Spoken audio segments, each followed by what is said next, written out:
Committee has grown by more than 33%. We're borrowing 42 cents on the dollar that we spend, and it's time that we get serious about reducing spending, putting a dent in our record-setting deficit.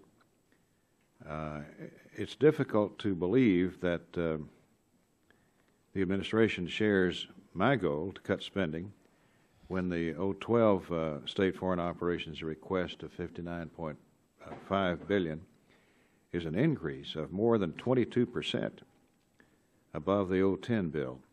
Even if 010 supplementals are included, the budget still represents an 8% increase. While I share the Chairwoman's interest in supporting national security priorities, we simply can't sustain the level of spending in this bill. We've got some tough choices ahead for us and for you. And I look forward to hearing from you today about the administration's priorities, especially where we might be able to squeeze some spending out of the request. And I appreciate your thoughts. Madam Secretary, truly the events of recent months in North Africa and Middle East have been remarkable.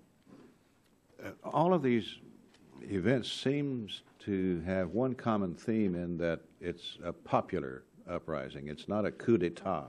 Right. It's just a street-level uprising. How do you explain that? And is there something we're not seeing that's caused these revolutions to take place? Mr. Chairman, that's a great question. I will offer you my opinion. I'm sure that the experts and historians will come up with more significant interpretations in the future. But I think that there are a number of forces that are converging all at one time. You know, the United States, as you know so well, has always advocated democracy, freedom, giving people the chance to have their own lives without control from the state and everything that we have seen in oppressive regimes.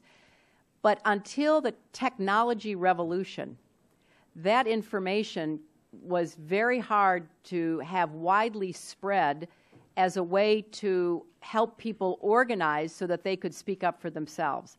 I really give tremendous credit to these social networks that young people use, which is why when I first became Secretary of State, I said we're going to have new outreach through Facebook and Twitter and everything that's going on. And we now see the results of people themselves saying what happened to that blogger in Alexandria who was beaten to death by the Egyptian security forces, or that university graduate who was selling vegetables in Tunisia who was beaten to death, or was set himself on fire because he had no opportunity.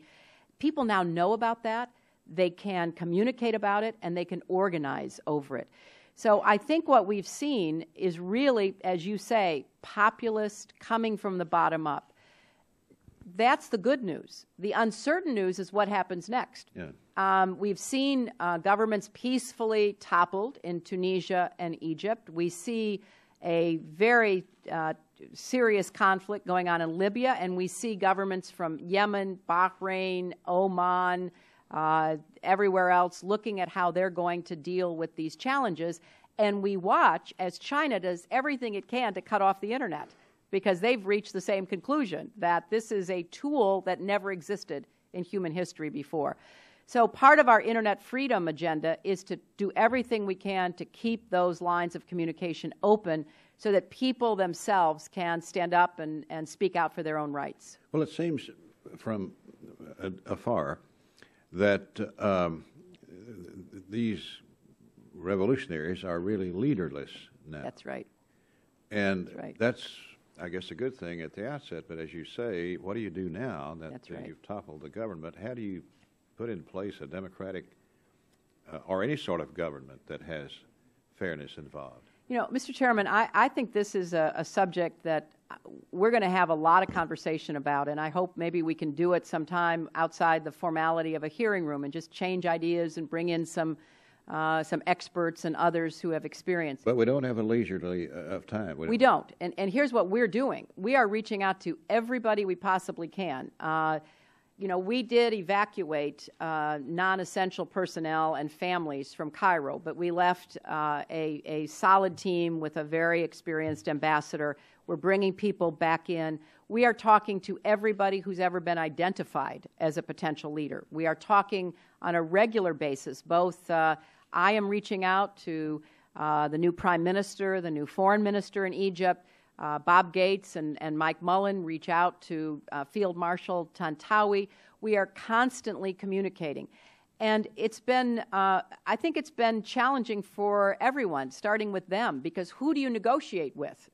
Who do you bring in to sit down across the table? Because by the nature of a lot of these social networks, they are leaderless. They are, people coming together through technology and through the streets, but not designating anybody to be their leader. So the elections are going to be very important there. A quick question.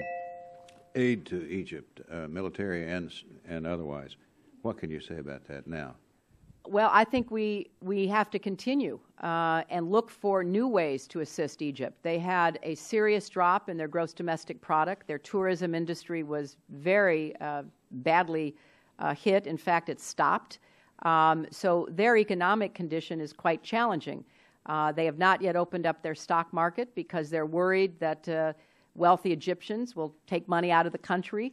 They have a lot of big problems. And so what we're doing, and what I hope to be able to tell them when I get there next week, is that we reprogrammed, with your approval, $150 million, $90 million of which we will put into economic assistance, $60 million of which we will put into helping them prepare for elections, set up political parties, help train people to do their part. But we're going to have to look at some bigger things than that, because I know from my conversations with Egyptians, both inside the government and outside the government, they're not looking to Europe. They're not looking to the Gulf, although they're happy to have their help. They're looking to us. And I think that's a good thing, and we need to be there to help them. Thank you, Madam Secretary.